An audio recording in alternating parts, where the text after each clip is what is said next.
नमस्कार मेरे प्यारे छात्र मित्रों, मैं हिंदी विषय अध्यापक श्री एम.वी. पाटिल सर, श्री शिवाजी विद्यालय महागाव, तहसील गडिंग्लज, जिला कोल्हापुर। आज इस वीडियो के अंतर्गत मैं आपको विशेष करके आपको यानी 10वीं कक्षा के सभी छात्रों के लिए और खास करके हिंदी प्रेमियों के लिए मानिक वर्मा जी का लिखा हुआ पद्य पाठ जो 10वीं के क्रमिक पाठ्य पुस्तक के अंतर्गत रखा गया है, 8वां पद्य पाठ, जिसका नाम है गजल। गजलकार मानिक वर्मा, उन्होंने लिखे हुए कुल मिलाकर इस कविता में 9 शेरों का अध्ययन हम पिछले कुछ वीडियो में कर रहे हैं। इसके पहले वीडियो में मैंने पहले से लेकर 6ठे वीडियो तक सरल अर्थ समझाया है, इस कविता के बारे में जानकारी दी है।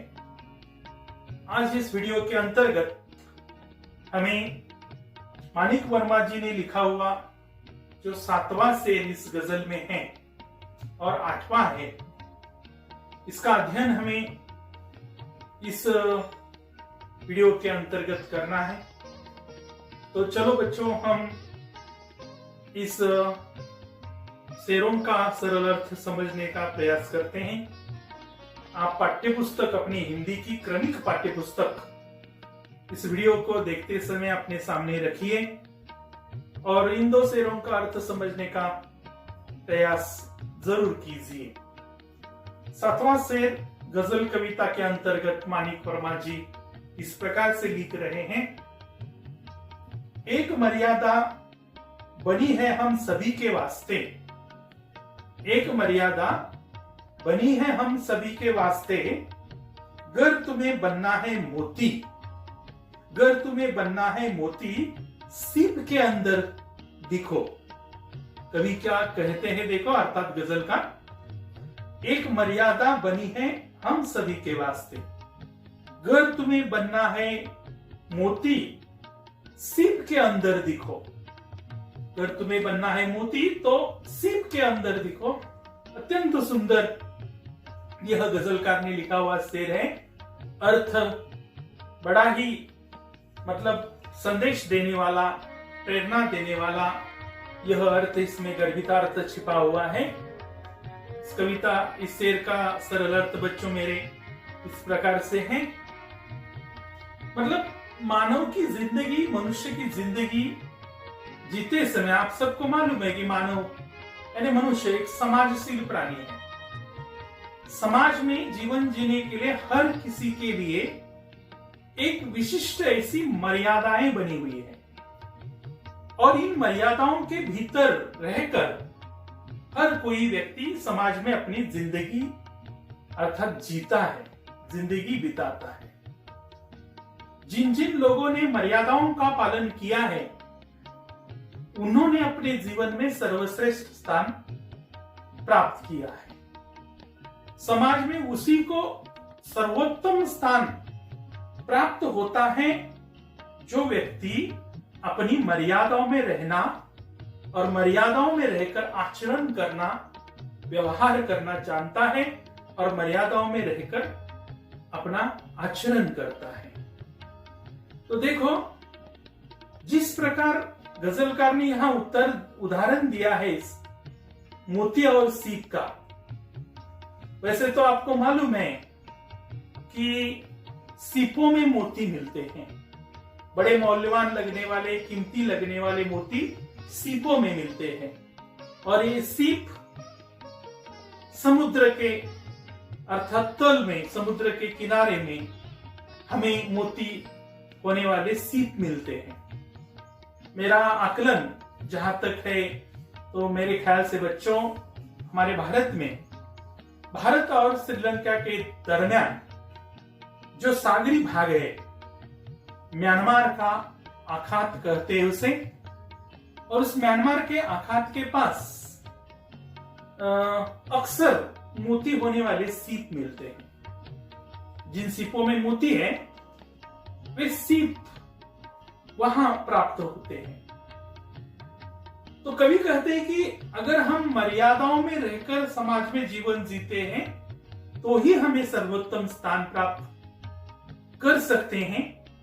जिस प्रकार एक छोटा सा नगण्य ऐसा कण, पानी का एक छोटा सा नगण्य कण अपनी सीमाओं में रहता है, मोती के अंदर अर्थात सीप के अंदर रहता है और अपनी मर्यादाओं का पालन करके एक नगण्य कण भी सीप के अंदर वर्षों वर्षों तक रहने के बाद वह छोटा सा नगण्य कण मोती का रूप, रत्न का रूप प्राप्त करता है, क्योंकि वह अपने नगण्य कण अपनी मर्यादाओं में रहता है वर्षों तक, कई सालों तक, इसलिए वह मोती का रूप सीप के अंदर प्राप्त कर सकता है।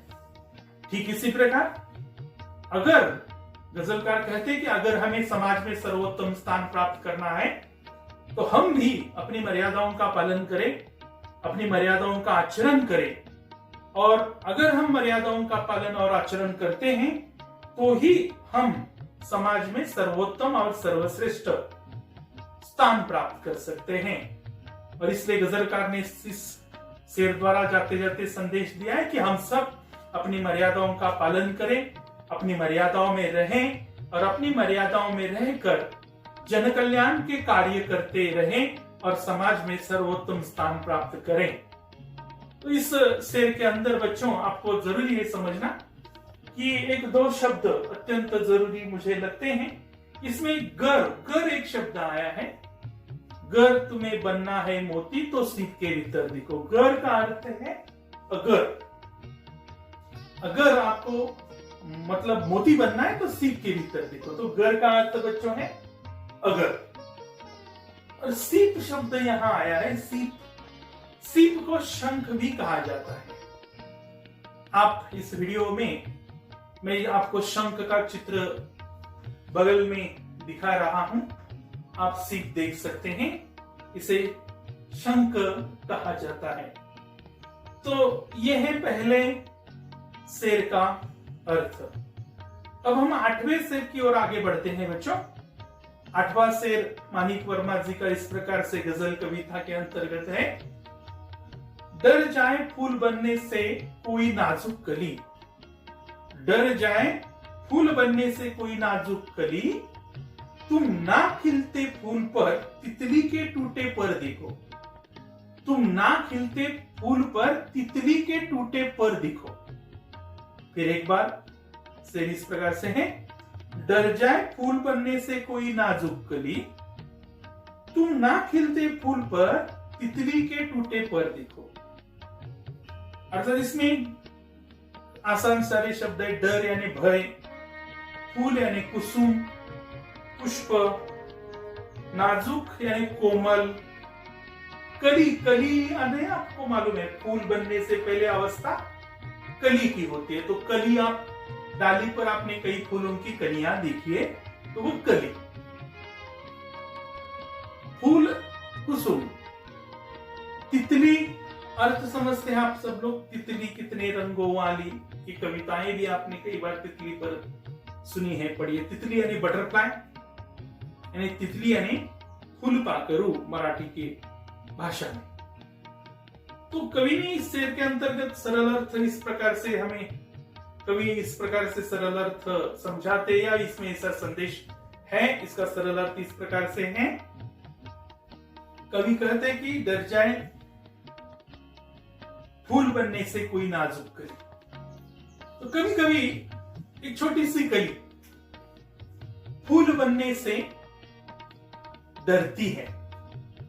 तो जाहिर है मानिक वर्मा जी, गजलकार मानिक वर्मा जी कहते हैं कि अगर कोई कली फूल बनने से डर रही है तो जाहिर है, मानिक वर्मा जी कहते हैं कि जाहिर है कि वह कली अपने संघर्षों से मुकर रही है, अपने संघर्षों से पीछे हट रही है। कली से फूल बनने तक का जो संघर्ष है वो उसे नहीं चाहिए, उन संघर्षों से भयभीत हो रही है, संघर्षों से डर रही है। तो ऐसे समय आपको उस कली को तितली के टूटे परों समान दिखना चाहिए, तितली के टूटे पर दिखाने चाहिए। आप ऐसे घड़ी में तितली के टूटे पर समान दिखो। मतलब अगर कली फूल बनने से डरती है तो वो संघर्षों से डरती है। तो हमें तितली के टूटे पर समान दिखना है। इसका अर्थ यह है कि तितली देखो, तितली कितनी नाजुक होती है, उसके पर कितने कोमल होते हैं, कई फूलों पर मंडराती है। कई बार उस तितली के नाजुक और ऐसे सुंदर आकर्षक पर टूटे हुए हमें नजर आते हैं। क्यों टूटते हैं तितली के पर? क्योंकि वह किसी कांटे में फंस जाते हैं, झाड़ झंकाड़ में फंस जाते हैं, कोई उसे पकड़ता है, इसलिए तितली के पर टूटे हुए दिखाई देते हैं। मतलब उसने अपना जीवन जीने के लिए कितना संघर्ष किया है। जो संघर्ष कली का फूल बनने तक का है, उससे कई ज्यादा संघर्ष तितली ने अपना जीवन जीने के लिए उठाया है। इस प्रकार हर किसी का जीवन संघर्षों से भरा पड़ा है। और इसलिए कवि ने कहा, गजलकार ने कहा कि हमें संघर्षों से नहीं डरना चाहिए। संघर्षों से बिना डरे उन संघर्षों का डट कर सामना करना चाहिए।